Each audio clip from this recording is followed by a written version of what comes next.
प्रत्येक साल में चैत्र, आषाढ़, अश्विन और माघ महीने में 4 बार नवरात्र आते हैं, लेकिन चैत्र और अश्विन माह के शुक्ल प्रतिपदा से नवमी तक चलने वाले नवरात्र ही ज्यादा लोकप्रिय हैं, जिन्हें पूरे देश में व्यापक स्तर पर मां भगवती की आराधना के लिए श्रेष्ठ माना जाता है।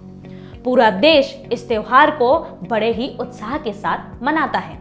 भारत के प्रधानमंत्री नरेंद्र मोदी भी इस त्योहार के दौरान व्रत रखते हैं। 1-2 दिन नहीं, बल्कि पूरे 9 दिन। आइए आज हम आपको बताते हैं कि आखिर प्रधानमंत्री मोदी नवरात्र के दौरान किस तरह से व्रत रखते हैं और किस तरह मां भगवती की पूजा आराधना करते हैं। लगभग 40 सालों से प्रधानमंत्री मोदी मां दुर्गा के लिए कठिन उपवास रखते आए हैं। वो मां की आराधना करते हैं, उनकी पूजा करते हैं।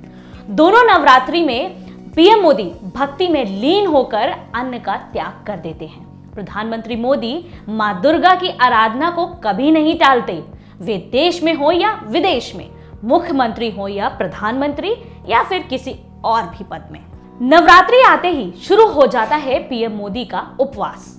उपवास के दौरान प्रधानमंत्री मोदी पानी या फिर नींबू पानी ही पीते हैं। नवरात्रि के दिनों में पीएम मोदी रोजाना दुर्गा सप्तशती का पाठ करते हैं। जानकारी तो यह भी है कि 40 सालों से पीएम मोदी ने एक बार भी दुर्गा व्रत नहीं टूटने दिया। देश में सब कुछ सामान्य हो या फिर देश में किसी तरह की हलचल, पीएम मोदी दुर्गा मां की आराधना करना नहीं भूलते, चाहे किसी दौरे पर हो या फिर विदेश में हो। लेकिन उनका व्रत कभी नहीं टूटता और ना ही छूटता है। मां दुर्गा के प्रति पीएम मोदी की गहरी आस्था है और ये आस्था हमें दिखाई भी देती है। पीएम मोदी 9 दिन का व्रत तो करते ही हैं, लेकिन इस दौरान अपने किसी भी जरूरी काम को नहीं टालते। वैसे पीएम मोदी 5 बजे सुबह उठ जाते हैं, लेकिन नवरात्रि के दिनों में प्रधानमंत्री मोदी सुबह 4 बजे ही उठ जाते हैं और पूजा पाठ, ध्यान, योग के बाद अपने काम में जुट जाते हैं। मोदी नवरात्रि के 9 दिन का व्रत रखते हैं। इसकी जानकारी पहली बार साल 2012 में लगी थी, वो भी उनके ही ब्लॉग से। गुजरात के मुख्यमंत्री रहते हुए पीएम मोदी ने ब्लॉग में लिखा था कि वे आत्मशुद्धि के लिए व्रत रखते हैं। इस व्रत से उन्हें मानसिक और शारीरिक शक्ति मिलती है। सितंबर 2014 में जब प्रधानमंत्री मोदी अमेरिका के पहले दौरे पे गए थे, तो 29 सितंबर को अमेरिका के तत्कालीन राष्ट्रपति यानी कि बराक ओबामा ने व्हाइट हाउस में मोदी जी के सम्मान में डिनर का आयोजन किया था। यहाँ पर भी पीएम मोदी ने सिर्फ नींबू पानी और फल ही खाया था, क्योंकि उन्होंने नवरात्रि का व्रत जो रखा था। और तो और उपवास के दौरान प्रधानमंत्री के एनर्जी में कोई भी कमी नहीं दिखाई दे रही थी। ये सब देखकर बराक ओबामा भी हैरान थे। बराक ओबामा ने पीएम मोदी से इसका राज भी पूछा, तो पीएम मोदी ने इसका क्रेडिट ध्यान और योग को दिया। वैसे बराक ओबामा द्वारा आयोजित किया गया डिनर अपने तय समय पर ही हुआ था, लेकिन ओबामा के साथ डिनर पर बैठे पीएम मोदी ने सिर्फ पानी और फल ही खाया था।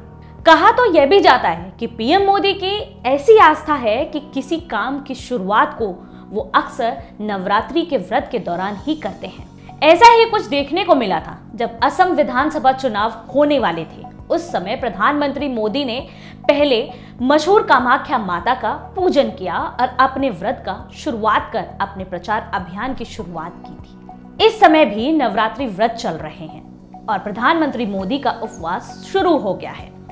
इसी के साथ प्रधानमंत्री मोदी उपवास के दौरान लगातार रैलियों को संबोधित करते नजर आने वाले हैं। नवरात्रि से पहले ही प्रधानमंत्री मोदी ने अपनी रैली में सभी देशवासियों को नवरात्रि की शुभकामनाएं भी दे दी हैं और अपने इरादे जाहिर कर दिए हैं। प्रधानमंत्री मोदी ने अपनी रैली में नवरात्रि का जिक्र कर विपक्ष को एहसास करा दिया है कि वे नवरात्रि के दौरान भी विपक्ष पर प्रहार, रैलियों को संबोधित और अपने काम को करते रहेंगे। अब देखने वाली बात यह है कि देश में शुरू हो चुके चुनावी माहौल में पीएम मोदी को चुनाव में मां दुर्गा का आशीर्वाद मिलता भी है या नहीं। अगर आप हमें फेसबुक पर देख रहे हैं तो लाइक करें, सी फर्स्ट करें, यूट्यूब पर देख रहे हैं तो सब्सक्राइब करें, बेल आइकन दबाएं और हमसे जुड़ी सारी नोटिफिकेशन तुरंत पाएं।